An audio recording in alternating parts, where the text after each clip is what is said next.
excellent. If you're like most leaders, you've probably worked in an organization where the same problems keep coming up over and over again, and the same decisions continue to get made over and over again, and then you're just left with the exact same frustrations regardless of the processes that are happening. And then you probably think to yourself, as I have many times, why aren't we getting better? Well, management expert Peter Senge calls them the 7 learning disabilities. These disabilities aren't flaws in individual people, rather they're patterns that prevent systems from growing. He says that in his book, The Fifth Discipline, that these learning disabilities, they sneak into our organization and they silently kill our growth. So today, we're going to discuss each of these dysfunctions, and then we're going to identify how they are keeping your team stuck. And then I'm going to share some practical principles that I believe will help.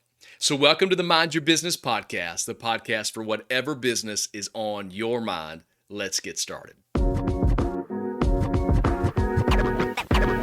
that's excellent.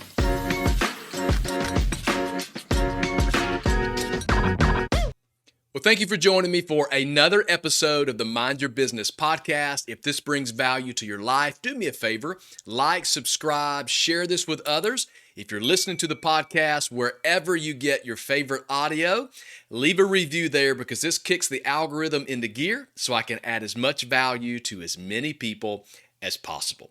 Here's a hard truth. Most teams, most of us people, individuals, we think we're learning. We attend trainings, we have brainstorming sessions, we do performance reviews, we read books, we watch or listen to podcasts. But here's the real question for every single one of us, and it is sobering. Are we actually changing? I call this information without transformation, bringing something in without a change in our life. Think about it. We've got note-taking apps that are full of conference notes and content without any actual change. And this system, this process, this habit that we get into, this cycle, it's dangerous because it's an illusion. It's an illusion that is full of nothing than smoke and mirrors. It makes us feel good. It makes us feel like we're learning something, but in reality, we're not changing at all. I watched this play out on a grand scale in the mid-2000s. Many of you may recall this. Nokia was still dominating, at the time, a large portion of the global phone market. They were the go-to brand in cell phones. Nokia was my very first cell phone, and I can remember sitting playing Snake on that phone. Some of you know what I'm talking about. But behind closed doors, the private image just didn't match the public image. See, employees were really hesitant. They were scared to share bad news that were happening internally. Managers just avoided conflict. Executives, they assumed that the customer loyalty was just going to last forever. And as a result, Nokia just doubled down on an outdated strategy that would eventually leave some of you saying, as you probably are right now, I've never even heard of Nokia before. But meanwhile, Apple, Google, they were shaping the future. And by the time Nokia reacted, it was just too late. The CEO, believe it or not, would later say, we didn't do anything wrong, but somehow we lost. Think about that statement. That one statement is a powerful lesson for us all. It perfectly illustrates what happens when teams stop learning. You can follow the rules. You can meet the deadlines. You can stay in your lane, and you can still lose. Not because you lacked talent, but because you lacked awareness. Because sometimes the danger isn't in what you do, it's in what you don't see. Senge describes these learning disabilities as mental models that trap teams. They're not about intelligence, they're just simply about awareness. So let's look at the 7 different learning disabilities, and then let's break down each one of these. Now take note of specific disabilities that may be impacting you personally, your organization, or even the people that you lead. Because I'm also going to give you some practical principles in each one that I do believe will help. So number 1, here's the first learning disability. I am my position. I am my position. This is when people only see their own role, not the larger system. So they only see their specific spot on the team. They say things like this: well, that's not my department. I just do what I'm told, or it's not my job to worry about that. See, when people define themselves only by their title, they stop thinking about how their position impacts an entire organization. A perspective without peripheral vision can be crippling to the entire organization. For example, in 1986, the Space Shuttle Challenger exploded because of faulty O-rings. Engineers had expressed their concern about it, but NASA, the leadership didn't connect the dots, and everyone stayed in their lane. No one stepped back to see the entire picture. So you can see that when you ignore all of the details, like we talked about on our last podcast, when you ignore it and you only see what you're doing and what's right in front of you, it can be incredibly dangerous. So here's how you can correct this in your organization. I want you to think systems and not silos. Build a culture of shared ownership. In other words, you have to create a culture that says no one wins unless everyone wins. This just helps to break the "it's not my job" mentality. I want you to help people see that their work helps to fulfill the mission of the organization. Build systems that encourage different departments and individuals to support each other. Encourage cross-training so that people know what other people are doing. So move your culture from silos to system by involving everyone on the team together. The second dysfunction is the enemy is out there. The thought that the enemy is out there. This is blame game central. You've experienced it before, the blame game. This mindset blames external forces for internal problems. This is when it is always someone else's fault. You've heard it. It's the economy, or it's our competitors, or our customers just don't get it. But when we use excuses like this, blame just becomes a shield that protects the status quo. Nothing changes. Blackberry is a prime example of this. When Apple launched the iPhone, Blackberry leadership just dismissed it as a toy. You know the Apple story. Apple surged and Blackberry plummeted. Some of you today are going, what was a Blackberry? Blackberry blamed Apple's hype, their customer trends, and even the media. They couldn't see that the real problem because they were saying, well, the enemy's out there somewhere. They couldn't see that the real problem was internal because they were blaming everything that was external. And if you want to stop the blame game in your organization, own the outcome. Create a culture where everyone is free to ask, what's our part in this? What are we doing that contributes to the problem? See, healthy teams don't waste time on trying to blame or find someone to blame. They simply focus on what it is that they can control. Great teams say, what can we do, instead of saying, why won't they fix it? So empower your teams to share the responsibility. That, again, gets everyone working together and everyone moving in the same direction. Number 3, the illusion of taking charge. The illusion of taking charge. This one sounds good, but it's dangerous. People love to look proactive. Leaders make bold announcements. We're going to restructure a department. We're going to launch new programs. Taking charge, but ultimately ignoring the root of the problem. This would be like a company trying to fix a toxic culture just by changing the company logo and then renovating an office and repainting and putting in new furniture instead of addressing the leadership behavior, the root of it at its core, the culture. It feels like change, but it's just an illusion. So here's my encouragement. I want you to slow down. Ask yourself this question: what problem are we really trying to solve? What is it that is broken that needs to be fixed? You need to get honest before you get busy.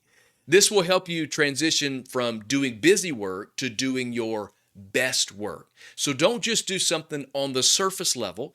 Get to the root of it and actually fix the real problem. And then number 4 is fixation on events.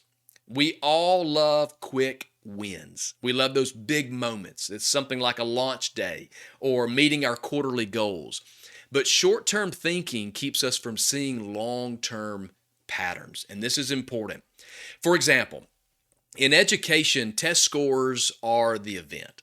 But if a school district ignores chronic absenteeism, underfunded schools, and teacher burnout, the scores won't improve. If all they do is focus on results without addressing the system, it's basically like trying to water a dead plant. The goal is balance. You certainly want to see what's right in front of you. That's important, but you don't want to miss the big picture. So step back, look at the trends over time, and ask this question: what patterns are trending? What are some of our metrics trying to tell us? Quick wins aren't bad. They can build morale and they can help spur momentum, but they can't become our focus. So teach your team to look for trends and not just events. If something is continuously unhealthy, what is creating this problem and how do we get to the root of it? And then number 5, it's the parable of the boiled frog. The parable of the boiled frog. Most everyone has heard this at some point in your life. You know, if you throw a frog into boiling water, it jumps out. But if you slowly heat the water, it stays until it dies. And this is the lesson for all of us. Slow decline is dangerous simply because it feels normal. You don't notice that it's happening because it has just become the norm. Kodak is a prime example of this. Kodak invented the first digital camera. They were the pinnacle of the camera business. But as times and technologies went on, they stuck with film because the decline was slow. They just couldn't see past their legacy business. They adopted it too late. They had the technology there. They had someone internally that saw the digital camera and saw what was coming, but they were just too late to it because they were sticking with what always worked. Slowly, the water was heating up and they should have gotten out of the pot. In your team, it sounds something like this. It's just always been this way. This is what we're used to, or that's just how we operate. How many times have you heard that on your team? I want you to get the frog out of the boiling water. So this is my advice. Challenge what you're tolerating. Challenge what it is inside of your organization that you're tolerating. To do this, you need the feedback from everyone that is around you. Feedback is going to be critical. Ask new people that you've hired. Ask what feels odd to you. What stands out as maybe just not right or something that could be done better. Then listen to their fresh perspective. Build feedback loops where it's easy for everyone on your team to provide early warning signs, and then address those concerns. Address what's being said. Address what's being brought to you, because the people on your team doing those roles day in and day out, they know better than anyone else. And if they have the freedom, if they have permission and the confidence to be able to share, you will spot it early on. Even Kodak had the early warning signs, but they chose to leave the frog in the water. And I don't want you to repeat the same mistake. Many of these companies that we're talking about today, that many of you probably don't even remember, it's amazing how it's all connected together, slowly happening from within inside, destroying at a slow pace. And then number 6, it's the delusion of learning from experience. The delusion of learning from experience. Experience alone is not the best teacher. It's evaluated experience that leads to growth. See, many organizations repeat the same mistakes because they never pause to ask this question. What was it that we learned from that? That experience, that success, or even that failure? What did we learn from that? Just because someone has 20 years on the job doesn't mean they have 20 years experience. They may have 1 year of experience simply repeated 20 times. I've worked with customer service teams that would keep handling complaints in the exact same way, even though their satisfaction scores were failing. It sounds crazy when you hear it out loud, but it was because no one was asking what's working and what's not working. What do we need to change? I want your team to learn and to grow. So debrief everything after every campaign, after every project, after every launch, or even every failure. There are 3 things that I want you to ask so that your team will both grow and your team will learn from their experiences. Ask this: what did we plan to happen? What actually happened? And what can we learn from that? What did we plan to happen? What was the objective? What was the outcome? What did we anticipate? Now, let's take our reality. What was it that happened? Did we meet those goals? Did it meet our expectation? Did it look in reality put into practice the way that it did on paper? And now what is it that we can learn from this experience? You either learn some successes, you learn some failures, you learn some things that could be done better. You sharpen yourself every time by asking important questions. See, taking the time to debrief and evaluate, it will force your team to learn. It forces them to sit at the table together, bringing all of this information, all of their perspectives, everyone together so that they can continually learn from what happened. And then number 7, the myth of the management team. The myth of the management team. Most leadership teams aren't really teams. There, I said it. I said the truth that everyone has thought, but no one has said out loud. Most leadership teams aren't really teams. They're a group of individuals who are simply out for themselves. And leaders, that includes you. You may not think this is true for your organization, but it shows up when people nod in agreement and then they complain in the hallway. Some of you may remember the Boeing 737 MAX crashes. Tragic. Well, after investigations, internal emails discovered that engineers had safety concerns about the plane all along.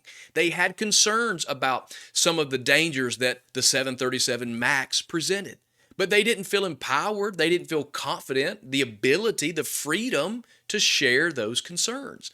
See, their inability to provide honest feedback and concern, would that help contribute to a tragic disaster? So, if you really desire a team culture, you have got to create a culture of trust and value. Everyone must trust that their feedback is wanted, that there's a desire for it, and that it will be accepted without fear of punishment. They have to feel valued, like what they say actually matters. The strongest teams reward honesty over harmony. The goal for everyone is to learn and to grow, to thrive and not just survive. So here's the truth. Every team has blind spots, but the best teams look for them on purpose. I want to say that again. Every one of your teams has blind spots. There is no perfection, only the pursuit of it. So encourage your team to say, it's okay. We want you to bring your success. We want you to bring your failure, bring it all to the table so that we can all learn together. If you want to build a team that learns, if you want to build a team that grows, and you want to build a team that adapts, start by challenging the assumptions that you're making about how your team works. Don't assume that everything is working as it should, because the only thing worse than failing is thinking you're succeeding when you're really just stuck. And remember, it's not always about a crisis. It can also be a slow decline. Think about that. It's not always a crisis. Sometimes it's just a slow decline. And that is far more dangerous. So if you recognize your team in any of these 7 patterns, don't be discouraged. Awareness is power.